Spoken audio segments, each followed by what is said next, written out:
How to edit a video on iPhone. Hello everyone and welcome back to our channel. Want to edit a video on your iPhone? In today's video, I'll show you how to use the built-in iPhone tools to trim, add music, text and more, all without needing any third-party apps. So let's get started. First, open the Photos app and find the video you want to edit. Next, tap the video to open it, then tap Edit in the top right corner. Next, trim your video. To trim the video, drag the sliders on either side of the timeline to cut out parts you don't need.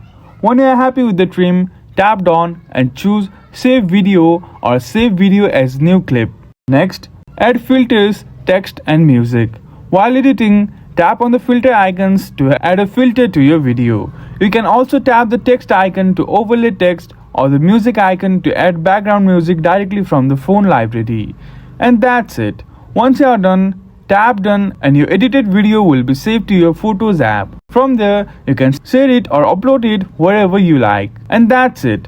Editing videos on iPhone is super easy with these simple tools. If this video helped you, don't forget to like and subscribe for more iPhone tips. Thank you for watching and we will see you again in the next video.